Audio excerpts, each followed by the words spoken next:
ಎಲ್ರಿಗೂ ನಮಸ್ಕಾರ. Welcome back to my channel. ನಾನು ಪೂಜಾ.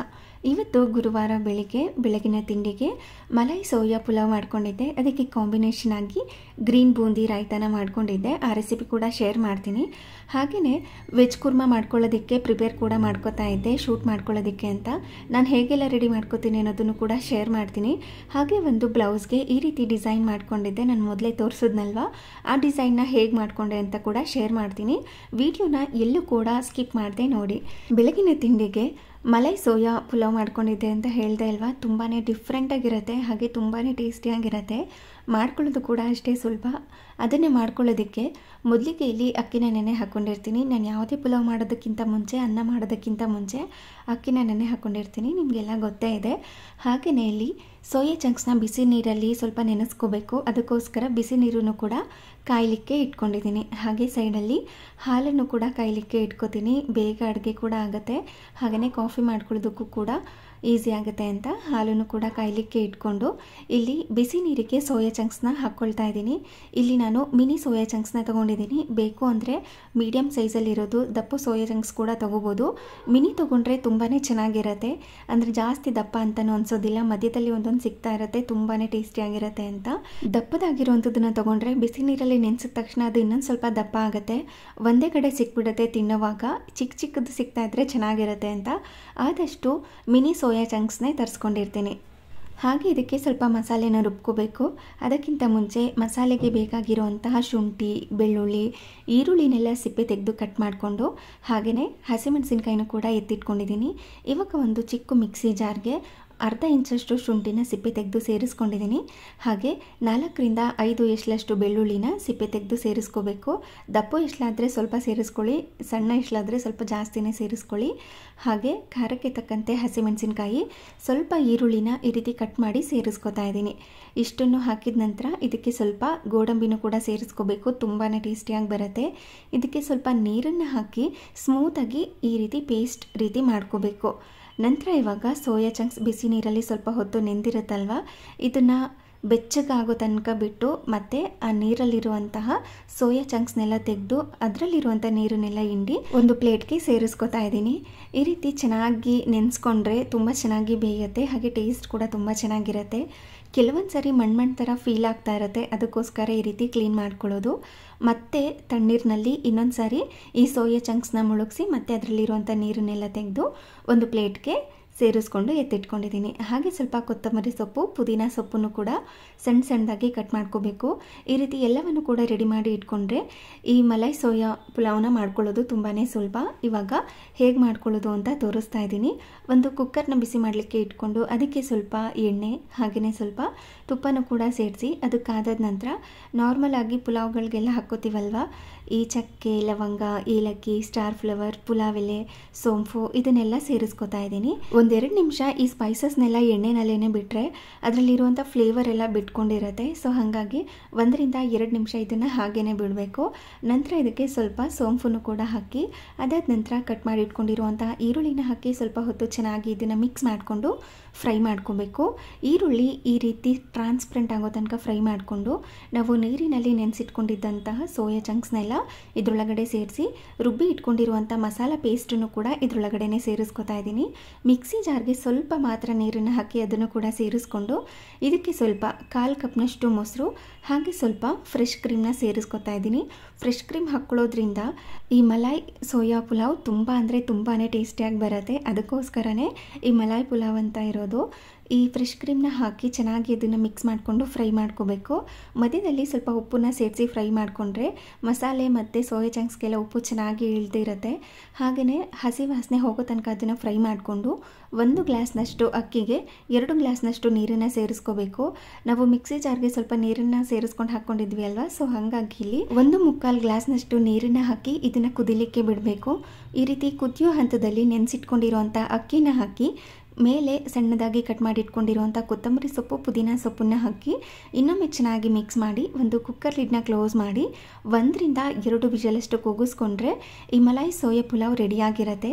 ಅಷ್ಟರಲ್ಲಿ ಈ ಬೂಂದಿ ರಾಯ್ತ ಮಾಡ್ಕೋಬೇಕು ಅಂತ ಹೇಳಿದ್ದೆ ಅಲ್ವಾ, ಅದಕ್ಕೆ ಎಣ್ಣೆನ ಕೂಡ ಕಾಯಲಿಕ್ಕೆ ಇಟ್ಕೊಂಡಿದ್ದೀನಿ. ಬೂಂದಿ ಮಾಡ್ಕೊಳ್ಳೋದಕ್ಕೆ ಹಿಟ್ಟನ್ನು ಕಲಿಸ್ಕೊಳ್ಳೋ ಅಷ್ಟರಲ್ಲಿ ಕುಕ್ಕರ್ ಕೂಡ ಕೂಗಿರುತ್ತೆ, ಅದನ್ನು ಕೂಡ ಎತ್ತಿಟ್ಕೊಂಡು ಎಣ್ಣೆನ ಕೂಡ ಕಾದಿರುತ್ತೆ. ಇವಾಗ ನಾರ್ಮಲ್ ಆಗಿ ಬೂಂದಿ ಮಾಡ್ಕೋತೀವಲ್ವ ಅದೇ ರೀತಿ ಬೂಂದಿನ ಮಾಡ್ಕೊಳ್ಳೋದು. ಹಿಟ್ಟು ಮಾಡ್ಕೊಳ್ಳೋದಕ್ಕೆ ಸ್ವಲ್ಪ ಕಡಲೆ ಹಿಟ್ಟು, ಅದಕ್ಕೆ 1 ಸ್ಪೂನಷ್ಟು ಅಕ್ಕಿ ಹಿಟ್ಟನ್ನು ಹಾಕಿ, ಸ್ವಲ್ಪ ಹಿಂಗು, ಉಪ್ಪು, ಅಚ್ಕಾರದ ಪುಡಿ, ಸ್ವಲ್ಪ ಅರಿಶಿನ ಪುಡಿನ ಹಾಕಿ ಸ್ವಲ್ಪ ನೀರನ್ನು ಸೇರಿಸಿ ಇದನ್ನು ನೀಟಾಗಿ 1 ಗಂಟೆ ಇಲ್ದಂಗೆ ಮಿಕ್ಸ್ ಮಾಡ್ಕೊಳ್ಳೋದು. ರನ್ನಿ ಕನ್ಸಿಸ್ಟೆನ್ಸಿಯಲ್ಲಿ ಇರಬೇಕು ನೋಡಿ. ಈ ರೀತಿ ಹಿಟ್ಟನ್ನು ಕಲಿಸ್ಕೊಂಡ್ರೆ ಮನೆಯಲ್ಲಿ ಆರಾಮಾಗಿ ಬೂಂದಿ ಖಾರ ಕೂಡ ಮಾಡ್ಕೋಬೋದು. ನಾನಿಲ್ಲಿ ಬರೀ ರಾಯ್ತಾಗೆ ಬೇಕಾಗಿರುವಂತಹ ಬೂಂದಿ ಮಾತ್ರ ಮಾಡ್ಕೋತಾ ಇದ್ದೀನಿ. ಎಣ್ಣೆಯಲ್ಲಿ ಹಾಕಿ ಈ ರೀತಿ ಬೂಂದಿ ಥರ ಮಾಡಿಕೊಂಡು ಕ್ರಿಸ್ಪಿಯಾಗಿ ಆಗೋ ತನಕ ಇದನ್ನು ಫ್ರೈ ಮಾಡಿಕೊಂಡು ಎತ್ತಿಟ್ಕೋಬೇಕು. ನೋಡಿ ಎಷ್ಟು ಚೆನ್ನಾಗಿ ಮಾಡ್ಕೋಬೋದು ಮನೆಯಲ್ಲೇ. ಬೂಂದಿ ಖಾರ ರೆಸಿಪಿನ ಆಲ್ರೆಡಿ ನಾನು ಶೇರ್ ಮಾಡಿದ್ದೀನಿ. ಯಾರಿಗಾದರೂ ಇಂಟ್ರೆಸ್ಟ್ ಇದ್ದರೆ ಓಲ್ಡ್ ವೀಡಿಯೋಸ್ನೆಲ್ಲ ಚೆಕ್ ಮಾಡಿ, ನಿಮಗೆ ಗೊತ್ತಾಗುತ್ತೆ. ಇವಾಗ ಒಂದು ಬೌಲ್ಗೆ ಸ್ವಲ್ಪ ನೀರನ್ನು ಹಾಕಿ ಈ ರೆಡಿ ಮಾಡಿ ಇಟ್ಕೊಂಡಿರುವಂಥ ಬೂಂದಿನ ಸ್ವಲ್ಪ ಹೊತ್ತು ನೆನೆಸ್ಕೋಬೇಕು. ಇದರಲ್ಲಿ ಅರ್ಧದಷ್ಟು ಮಾತ್ರ ನೆನೆಸ್ಕೋತೀನಿ. ನೀವು ನೋಡ್ತಾ ಇರ್ಬೋದು ಎಷ್ಟು ಕ್ರಿಸ್ಪಿಯಾಗಿ ಕರೆಕ್ಟಾಗಿ ಬೂಂದಿ ಎಲ್ಲ ರೆಡಿಯಾಗಿದೆ ಅಂತ. ಇವಾಗ ನೀರಿನೊಳಗಡೆ ಬೂಂದಿನ ಹಾಕಿ ಸ್ವಲ್ಪ ಬೂಂದಿನ ಎತ್ತಿಟ್ಕೊಂಡಿರ್ತೀನಿ. ಇವಾಗ ಒಂದು ಮಿಕ್ಸಿಂಗ್ ಬೌಲ್ಗೆ ಸ್ವಲ್ಪ ಮೊಸರನ್ನ ಹಾಕಿ ಇದನ್ನು 1 ಗಂಟೆ ಇಲ್ದಂಗೆ ಚೆನ್ನಾಗಿ ಮಿಕ್ಸ್ ಮಾಡ್ಕೋಬೇಕು. ಅಂದರೆ ಕ್ರೀಮಿ ಥರ ಆಗಬೇಕು. ಅಲ್ಲಿ ತನಕ ಇದನ್ನು ಈ ರೀತಿ ಮಿಕ್ಸ್ ಮಾಡಿಕೊಂಡು ಈ ಬೂಂದಿ ಏನು ನೆನೆಸಿಟ್ಕೊಂಡಿದ್ದೆ ಅಲ್ವಾ ಅದರಲ್ಲಿರುವಂಥ ನೀರನ್ನೆಲ್ಲ ತೆಗೆದಿಟ್ಕೋಬೇಕು. ಇವಾಗ ಇದಕ್ಕೆ ಸ್ವಲ್ಪ ಮಸಾಲೆನ ರುಬ್ಕೋಬೇಕು. ಅದಕ್ಕೆ ಒಂದು ಮಿಕ್ಸಿ ಜಾರ್ಗೆ 1 ಹಸಿಮೆಣಸಿನಕಾಯಿ, ಸ್ವಲ್ಪ ಪುದೀನ ಸೊಪ್ಪು, ಹಾಗೆ ಸ್ವಲ್ಪ ಕೊತ್ತಂಬರಿ ಸೊಪ್ಪನ್ನು ಹಾಕಿ ರೆಡಿ ಮಾಡಿ ಇಟ್ಕೊಂಡಿರುವಂಥ ಬೂಂದಿ ಏನಿತ್ತು ಅದನ್ನು ಕೂಡ ಸೇರಿಸಿ ಇದಕ್ಕೆ ಸ್ವಲ್ಪ ನೀರನ್ನು ಹಾಕಿ ಸ್ಮೂತಾಗಿ ಪೇಸ್ಟ್ ಮಾಡಿಕೊಂಡು ಈ ಮೊಸರೊಳಗಡೆ ಈ ಮಸಾಲೆನ ಸೇರಿಸ್ಕೋಬೇಕು. ಮಸಾಲೆನ ಹಾಕಿದ ಮೇಲೆ ಚೆನ್ನಾಗಿ ಇದನ್ನು ಈ ರೀತಿ ಮಿಕ್ಸ್ ಮಾಡ್ಕೋಬೇಕು. ನಂತರ ಈ ನೀರಿನಲ್ಲಿ ಬೂಂದಿನ ಹಾಕಿ ಇಟ್ಕೊಂಡಿದ್ವಲ್ವ ಅದನ್ನು ನೀರನ್ನೆಲ್ಲ ತೆಗೆದು ಇದರೊಳಗಡೆ ಸೇರಿಸ್ಕೊತಾ ಇದ್ದೀನಿ. ಹಾಗೆಯೇ ಸ್ವಲ್ಪ ಕ್ರಿಸ್ಪಿ ಆಗಿರುವಂಥ ಬೂಂದಿ ಕೂಡ ಇಟ್ಕೊಂಡಿದ್ದೆ ಅಲ್ವಾ ಅದನ್ನು ಕೂಡ ಸೇರಿಸ್ಕೊಂಡಿದ್ದೀನಿ. ಹಾಗೆ ಮಿಕ್ಸಿ ಜಾರ್ಗೆ ಸ್ವಲ್ಪ ನೀರನ್ನು ಸೇರಿಸಿ ಅದನ್ನು ಕೂಡ ಹಾಕಿ ರುಚಿಗೆ ತಕ್ಕಷ್ಟು ಉಪ್ಪನ್ನು ಸೇರಿಸಿ ಚೆನ್ನಾಗಿ ಇದನ್ನು ಮಿಕ್ಸ್ ಮಾಡಿಕೊಂಡ್ರೆ ಗ್ರೀನ್ ಬೂಂದಿ ರಾಯ್ತ ರೆಡಿಯಾಗಿರುತ್ತೆ. ತುಂಬ ಅಂದರೆ ತುಂಬ ಸಿಂಪಲಾಗಿ ಮಾಡ್ಕೋಬೋದು. ಸಖತ್ ಅಂದರೆ ಸಖತ್ ಟೇಸ್ಟಿಯಾಗಿರುತ್ತೆ. ಇದನ್ನು ಹಾಗೆ ಕೂಡ ತಿನ್ಕೋಬೋದು, ಅಷ್ಟು ಟೇಸ್ಟಿಯಾಗಿರುತ್ತೆ. ಹಾಗೆ ಸೈಡಲ್ಲಿ ಕುಕ್ಕರ್ ಕೂಡ ಕೂಗಿ ಕೂಲಾಗಿತ್ತಲ್ವ ಅದನ್ನು ಕೂಡ ಮಿಕ್ಸ್ ಮಾಡ್ಕೋತಾ ಇದ್ದೀನಿ. ನೀವು ನೋಡ್ತಾ ಇರ್ಬೋದು ಎಷ್ಟು ಪುಡಿ ಪುಡಿಯಾಗಿ ಪುಲಾವ್ ರೆಡಿಯಾಗಿದೆ ಅಂತ. ಈ 2 ಕಾಂಬಿನೇಷನ್ ಅಂತೂ ಸಖತ್ ಅಂದರೆ ಸಖತ್ ಟೇಸ್ಟಿಯಾಗಿರುತ್ತೆ. ಬೇಕಿದ್ರೆ ಒಂದು ಸಾರಿ ನಿಮ್ಮ ಮನೆಯಲ್ಲಿ ಟ್ರೈ ಮಾಡಿ. ನಿಮಗೆ ಫ್ರೆಶ್ ಕ್ರೀಮ್ ಇಲ್ಲ ಅಂತಂದರೆ ಹಾಲಿನ ಕೆನೆ ಇರುತ್ತಲ್ವ ಅದನ್ನು ಚೆನ್ನಾಗಿ ಮಿಕ್ಸ್ ಮಾಡಿಕೊಂಡು ಕ್ರೀಮ್ ಥರ ಮಾಡಿಕೊಂಡು ಇದರೊಳಗಡೆ ಸೇರಿಸ್ಕೋಬೋದು. ಅದು ಕೂಡ ಇಷ್ಟೇ ರುಚಿಯಾಗಿರುತ್ತೆ. ಇವಾಗ ಮಲೈ ಸೋಯಾ ಪುಲಾವ್ನ ಸರ್ವ್ ಮಾಡ್ಕೊಂಡಿದ್ದೀನಿ. ಅದಕ್ಕೆ ಕಾಂಬಿನೇಷನ್ ಆಗಿರುವಂತಹ ಗ್ರೀನ್ ಬೂಂದಿ ರಾಯ್ತ, ಮಧ್ಯದಲ್ಲಿ ಒಂದೊಂದು ಕ್ರಿಸ್ಪಿ ಆಗಿರುವಂಥ ಬೂಂದಿ ಸಿಗ್ತಾ ಇರುತ್ತೆ. ತುಂಬಾ ಟೇಸ್ಟಿಯಾಗಿರುತ್ತೆ. ಹಾಗೆ ನಾನು ಒಂದು ಬ್ಲೌಸ್ನ ಡಿಸೈನ್ ಮಾಡ್ಕೊಂಡಿದ್ದೆ. ತುಂಬ ಹಳೆಯ ವಿಡಿಯೋ ಇದು.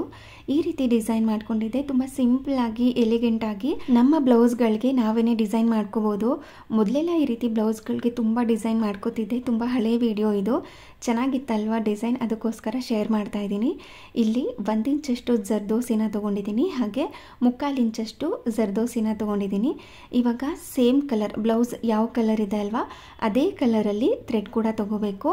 ಮೊದಲು ದೊಡ್ಡ ಜರ್ದೋಸಿ ಇತ್ತಲ್ವ ಅದನ್ನು 1 ಇಂಚಷ್ಟು ತೊಗೊಂಡಿದ್ವಿ ಅಲ್ವಾ ಅದನ್ನು ಮೊದಲು ಈ ರೀತಿ ಇನ್ಸರ್ಟ್ ಮಾಡ್ಕೋಬೇಕು. ನಾವು ಮೊದಲು ಎಲ್ಲಿಂದ ಸೂಜಿನ ತೆಗೆದಿರ್ತೀವಿ ಅದೇ ಜಾಗಕ್ಕೆ ಮತ್ತೆ ಸೂಜಿನ ಇಟ್ಟು ಕ್ಲೋಸ್ ಮಾಡ್ಕೋಬೇಕು. ಹಾಗೆಯೇ ಈ ಮೇಲ್ಗಡೆ ಇನ್ನೊಂದು ಸಾರಿ ಈ ರೀತಿ ಸ್ಟಿಚಸ್ನ ಹಾಕಿ ಕ್ಲೋಸ್ ಮಾಡಿಕೊಂಡು ಮತ್ತೆ ನಾವು ಸೂಜಿನ ಹೊರಗಡೆ ತೆಗೆದಿದ್ವಿ ಅಲ್ವಾ ಅದೇ ಪ್ಲೇಸಲ್ಲಿ ಮತ್ತೆ ಸೂಜಿನ ಚುಚ್ಚಿ ಈ 3/4 ಇಂಚಷ್ಟು ಜರ್ದೋಸಿ ಇತ್ತಲ್ವ ಅದನ್ನು ಇದರೊಳಗಡೆ ಮತ್ತೆ ಇನ್ಸರ್ಟ್ ಮಾಡ್ಕೊಳ್ತಾ ಹೋಗಬೇಕು. ಇದು ಹಾಫ್ ಬಟರ್ಫ್ಲೈ ಡಿಸೈನ್. ತುಂಬ ಅಂದರೆ ತುಂಬಾ ಎಲಿಗೆಂಟಾಗಿ ಕಾಣಿಸುತ್ತೆ. ಹಾಗೆ ತುಂಬ ಸಿಂಪಲಾಗಿ ಕೂಡ ನಮ್ಮ ಬ್ಲೌಸ್ನ ನಾವು ಡಿಸೈನ್ ಮಾಡ್ಕೋಬೋದು. ಇವಾಗ ನೋಡಿದ್ರಿ ಅಲ್ವಾ, ಇವಾಗ ಒಂದು ರೆಕ್ಕೆ ಥರ ರೆಡಿಯಾಗಿದೆ.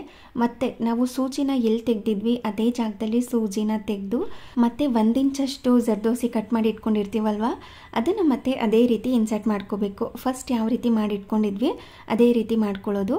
ಮತ್ತು 3/4 ಇಂಚಷ್ಟು ಜರ್ದೋಸಿ ಇತ್ತಲ್ವ ಅದನ್ನು ಮತ್ತೆ ಇನ್ಸರ್ಟ್ ಮಾಡ್ಕೊಳ್ತಾ ಹೋಗೋದು. ತುಂಬ ಸಿಂಪಲಾಗಿ ಈ ಥರ ಡಿಸೈನ್ಸ್ಗಳನ್ನ ಮಾಡ್ಕೋಬೋದು. ತುಂಬ ಗ್ರ್ಯಾಂಡಾಗಿ ಕೂಡ ಕಾಣಿಸುತ್ತೆ. ಹಾಗೆ ತುಂಬ ಈಸಿಯಾಗಿ ನಮ್ಮ ಬ್ಲೌಸ್ಗಳನ್ನ ನಾವೇ ಡಿಸೈನ್ ಮಾಡ್ಕೊಳ್ಳುವಂಥದ್ದು. ನಾನಿಲ್ಲಿ ಹಾಫ್ ಬಟರ್ಫ್ಲೈ ಮಾಡ್ಕೋತಾ ಇದ್ದೀನಿ. ಬೇಕು ಅಂದರೆ ನೀವು ಇದೇ ರೀತಿ 2 ರೆಕ್ಕೆ ಮಾಡಿ ಇಟ್ಕೊಂಡಿದ್ದೀನಲ್ವ ಅದನ್ನೇ ಇನ್ನೊಂದು ಸೈಡು ಕೂಡ ಮಾಡಿಕೊಂಡ್ರೆ ಫುಲ್ ಬಟರ್ಫ್ಲೈ ಥರ ಆಗುತ್ತೆ. ಇವಾಗ ಹಾಫ್ ಬಟರ್ಫ್ಲೈ ರೆಡಿಯಾಗಿದೆ. ಇವಾಗ ಇನ್ನೊಂದು 1/2 ಇಂಚಷ್ಟು ಜರ್ದೋಸಿನ ಕಟ್ ಮಾಡಿಕೊಂಡು ಅದೇ ಸೂಜಿಗೆ ಒಂದು ಗೋಲ್ಡನ್ ಬೀಡ್, ಅರ್ಧ ಇಂಚಷ್ಟು ಜರ್ದೋಸಿ ಹಾಗೆ ಇನ್ನೊಂದು ಗೋಲ್ಡನ್ ಬೀಡನ್ನ ಹಾಕಿ ಈ ರೀತಿ ಹೊಲ್ಕೋಬೇಕು. ನೀಟಾಗಿ ಕಾಣಿಸುತ್ತೆ ಅದು ನಮಗೆ. ನಾನು ಎಲ್ಲೂ ಕೂಡ ಥ್ರೆಡ್ನ ಕಟ್ ಮಾಡ್ಕೊಂಡಿಲ್ಲ. ಒಂದೇ ಸಾರಿ ಫುಲ್ ಡಿಸೈನ್ ಕಂಪ್ಲೀಟ್ ಮಾಡ್ಕೊಳ್ಳೋ ತನಕ ಸೂಜಿನ ಎಲ್ಲೂ ಕಟ್ ಮಾಡ್ಕೊಳ್ಳೋದಿಲ್ಲ, ದಾರನ ಎಲ್ಲೂ ಕಟ್ ಮಾಡ್ಕೊಳ್ಳೋದಿಲ್ಲ. ಹಾಗೆ ಇನ್ನೊಂದು ಸೈಡಲ್ಲಿ ಒಂದು ಬ್ಲ್ಯಾಕ್ ಬೀಡನ್ನ ಇನ್ಸರ್ಟ್ ಮಾಡ್ಕೋತಾ ಇದ್ದೀನಿ, ಕಣ್ಣು ಥರ ಕಾಣಿಸ್ಲಿ ಅಂತ.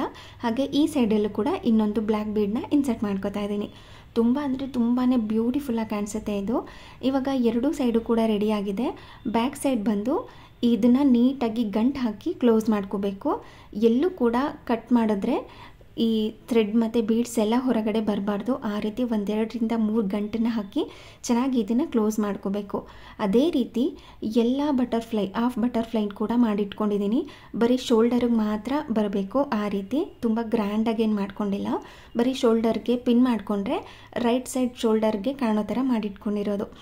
ಹಾಗೆಯೇ ಇದರೊಳಗಡೆ ಸ್ಯಾರಿ ಕಲರ್ ಏನಿದೆ ಆ ಕಲರ್ದೇನೆ ಇಲ್ಲಿ ಎಂಬ್ರಾಯ್ಡ್ರಿ ಥ್ರೆಡ್ನ ತೊಗೊಂಡು ಅದನ್ನು ಕೂಡ ಗಂಟು ಹಾಕಿ ಈ ರೀತಿ ಫ್ರೆಂಚ್ ನಾಟ್ನ ಹಾಕ್ಕೋತಾ ಇದ್ದೀನಿ. ಇದರೊಳಗಡೆ ಹಾಕ್ಕೊಂಡ್ರೆ ಈ ಸ್ಯಾರಿ ಕಲರ್ ಏನಿದೆ ಅಲ್ವಾ, ಅದನ್ನು ಕೂಡ ಬ್ಲೌಸ್ ಡಿಸೈನಲ್ಲಿ ಇನ್ಕ್ಲೂಡ್ ಮಾಡಿಕೊಂಡ್ರೆ ಎರಡೂ ಕೂಡ ಡಿಫ್ರೆಂಟ್ ಕಲರ್ಸ್ ಇರುತ್ತೆ. ಅಂದರೆ ಕಾಂಟ್ರಾಸ್ಟ್ ಕಲರ್ ಇರೋದ್ರಿಂದ ತುಂಬಾ ಚೆನ್ನಾಗಿ ಕಾಣಿಸುತ್ತೆ. ಬ್ಲೌಸಲ್ಲಿ ಸೇಮ್ ಸ್ಯಾರಿ ಕಲರ್ ಕೂಡ ಇನ್ಕ್ಲೂಡ್ ಆಗಿರುತ್ತೆ, ಅದಕ್ಕೋಸ್ಕರ. ಅದೇ ರೀತಿ ಎಲ್ಲದಕ್ಕೂ ಕೂಡ ಸ್ಟಿಚಿಂಗ್ನ ಹಾಕಿ ಅದಾದಮೇಲೆ ಒಂದೊಂದು ಗೋಲ್ಡನ್ ಈ ಸ್ಟೋನ್ ಏನಿದೆ ಅದನ್ನು ಮಧ್ಯದಲ್ಲಿ ಅಂಟಿಸ್ಕೊಂಡಿದ್ದೀನಿ. ತುಂಬ ಅಂದರೆ ತುಂಬಾ ಚೆನ್ನಾಗಿ ಕಾಣಿಸ್ತಾ ಇತ್ತು. ಬ್ಲೌಸ್ ಡಿಸೈನ್ ಹೇಗಿದೆ ಅಂತ ಕಮೆಂಟ್ ಮಾಡಿ ತಿಳಿಸಿ. ಹಾಗೆ ಮಧ್ಯಾಹ್ನದ ಊಟಕ್ಕೋಸ್ಕರ ಇಲ್ಲಿ ಪೂರಿ ಮತ್ತು ಕುರ್ಮಾನ ಮಾಡ್ಕೋತಾ ಇದ್ದೀನಿ. ಒಂದು ಇನ್ಸ್ಟಾಗ್ರಾಮ್ಗೆ ಶೂಟ್ ಮಾಡ್ಕೊಳ್ಳೋದಿತ್ತು, ಅದಕ್ಕೋಸ್ಕರ ರೆಡಿ ಮಾಡ್ಕೋತಾ ಇದ್ದೀನಿ. ನಾರ್ಮಲ್ ಶೂಟಿಂಗ್ ಬೇರೆ ಥರನೇ ಇರುತ್ತೆ, ನಾರ್ಮಲಾಗಿ ವ್ಲಾಗ್ ಶೂಟ್ ಮಾಡ್ಕೊಳ್ಳೋದು.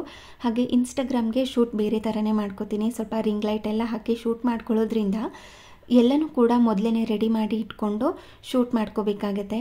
ಅದಕ್ಕೋಸ್ಕರ ಯಾವ ರೀತಿ ರೆಡಿ ಮಾಡ್ಕೋತೀನಿ ಇನ್ಸ್ಟಾಗ್ರಾಮ್ ಶೂಟ್ ಮಾಡ್ಕೊಳ್ಳೋವಾಗ ಅಂತ ತೋರಿಸ್ತಾ ಇದ್ದೀನಿ. ಇಲ್ಲಿ ಪೂರಿಗೋಸ್ಕರ ಕುರ್ಮಾ ರೆಡಿ ಮಾಡ್ಕೋತಾ ಇರೋದ್ರಿಂದ ಕುರ್ಮಾಗೆ ಬೇಕಾಗಿರುವಂಥ ತರಕಾರಿನೆಲ್ಲ ನೆನೆಸಿಟ್ಕೊಂಡು ಅದನ್ನೆಲ್ಲ ಕಟ್ ಮಾಡಿ ಎತ್ತಿಟ್ಕೋತೀನಿ. ಕುರ್ಮಾ ಮಾಡ್ತಾ ಇರೋದು, ಆದರೆ ಅದಕ್ಕೆ ಕಾಂಬಿನೇಷನ್ ಆಗಿ ಏನಾದ್ರೂ ತೋರಿಸ್ಬೇಕಲ್ವಾ, ಅದಕ್ಕೋಸ್ಕರ ಪೂರಿನ ಮಾಡ್ಕೋತಾ ಇದ್ದೀನಿ. ಎರಡು ಕಾಂಬಿನೇಷನ್ ಥರ ತೋರಿಸಿದ್ರೆ ನೋಡೋದಕ್ಕೂ ಚೆನ್ನಾಗಿ ಕಾಣಿಸುತ್ತೆ. ಹಾಗೆಯೇ ಇದಕ್ಕೆ ಇದು ಕಾಂಬಿನೇಷನ್ ಅಂತ ಕೂಡ ಗೊತ್ತಾಗುತ್ತೆ. ಹಾಗೆ ಇಲ್ಲಿ ನೀವು ನೋಡ್ತಾ ಇರ್ಬೋದು, ಹಸಿ ಬಟಾಣಿ ಫ್ರೀಝರ್ನಲ್ಲಿ ಇಟ್ಕೊಂಡಿರ್ತೀನಲ್ವ, ಅದನ್ನು ನೀರಿನಲ್ಲಿ ಹಾಕಿ ನೆನೆಸಿಟ್ಕೊಂಡಿದ್ದೀನಿ. ಹಾಗೆ ಆಲೂಗಡ್ಡೆ, ಕ್ಯಾರೆಟ್, ಬೀನ್ಸ್, ಈರುಳ್ಳಿನೆಲ್ಲ ಕಟ್ ಮಾಡಿ ಒಂದೊಂದು ಚಿಕ್ಕ ಬೌಲ್ಗೆ ಹಾಕಿ ಇಟ್ಕೊಂಡ್ರೆ ನಾವು ಅಡುಗೆ ಮಾಡ್ಕೊಳ್ಳುವಾಗ ತುಂಬ ಈಸಿ ಆಗುತ್ತೆ. ಹಾಗೆ ಮಸಾಲೆ ರುಬ್ಕೊಳ್ಳೋದಕ್ಕೆ ಕೆಲವೊಂದಷ್ಟು ಐಟಮ್ಗಳು ಬೇಕು, ಅದನ್ನೆಲ್ಲ ಒಂದೂ ಕೂಡ ಮರಿದೇನೆ ಎಲ್ಲನೂ ಕೂಡ ಕಟ್ ಮಾಡಿ ಈ ರೀತಿ ತೆಂಗಿನಕಾಯಿ ಏನಾದರೂ ಬೇಕಿದ್ದರೆ ಆದಷ್ಟು ಫ್ರೆಶ್ ಆಗಿರುವಂಥ ತೆಂಗಿನಕಾಯಿನ ಬಳಸ್ಕೋತೀನಿ. ಟೇಸ್ಟ್ ತುಂಬ ಚೆನ್ನಾಗಿ ಬರುತ್ತೆ ಅಂತ ಫ್ರಿಜ್ನಲ್ಲಿ ಇಟ್ಕೊಂಡಿರ್ತೀನಿ. ಆದರೂ ಕೂಡ ಕೆಲವೊಂದು ಸಾರಿ ಹೊಸ ತೆಂಗಿನಕಾಯಿನೇ ಒಡೆದು ಈ ರೀತಿ ವಿಡಿಯೋ ಎಲ್ಲ ಶೂಟ್ ಮಾಡ್ಕೊಳ್ಳೋವಾಗ ಬಳಸ್ಕೋತೀನಿ. ಈ ತೆಂಗಿನಕಾಯಿನ ಹೊಡ್ಕೊಳ್ಳೋವಾಗ ಈ ತಟ್ಟೆ ಇಟ್ಕೊಂಡು ಹೊಡೆದ್ರೆ ಎಳ್ನೀರು ಎಲ್ಲೋ ವೇಸ್ಟ್ ಆಗೋದಿಲ್ಲ, ತಟ್ಟೆನಲ್ಲಿ ಇರುತ್ತೆ. ಅದಾದಮೇಲೆ ಈ ರೀತಿ ಜಾಲರಿಯಿಂದ ಶೋಧಿಸ್ಕೊಂಡ್ರೆ ಚೆನ್ನಾಗಿರುವಂಥ ಎಳ್ನೀರು ಕೂಡ ಸಿಗುತ್ತೆ. ಹಾಗೆ ಇಲ್ಲಿ ಕುರ್ಮಾಗೆ ಬೇಕಾಗಿರುವಂಥ ಪದಾರ್ಥನೆಲ್ಲ ಎತ್ತಿಟ್ಕೊಂಡು ವಿಡಿಯೋನ ಸ್ಟಾರ್ಟ್ ಮಾಡ್ಕೋತೀನಿ. ಹಾಗೆ ಟ್ರೈಪೋಡ್ ಮತ್ತು ರಿಂಗ್ ಲೈಟ್ನೆಲ್ಲ ನೀಟಾಗಿ ಸೆಟ್ ಮಾಡಿಕೊಂಡು ವಿಡಿಯೋನ ಶೂಟ್ ಮಾಡ್ಕೊಳ್ಳೋದು ತುಂಬ ಅಂದರೆ ತುಂಬಾ ಟೈಮ್ ತಗೊಳುತ್ತೆ ಇದಕ್ಕೆಲ್ಲ. ಈ ರೆಸಿಪಿ ಬೇಕು ಅಂದರೆ ಪೂಜಕ ವ್ಲಾಗ್ಸ್ ಇನ್ಸ್ಟಾಗ್ರಾಮ್ನ ಚೆಕ್ ಮಾಡಿ. ಹಾಗೆ ಇದಾಗಿತ್ತು ಇವತ್ತಿನ ವಿಡಿಯೋ ಇಷ್ಟ ಆಗಿದ್ದರೆ ಪ್ಲೀಸ್ ಒಂದು ಲೈಕ್ ಮಾಡಿ, ಹಾಗೆ ಶೇರ್ ಮಾಡಿ. Thank you.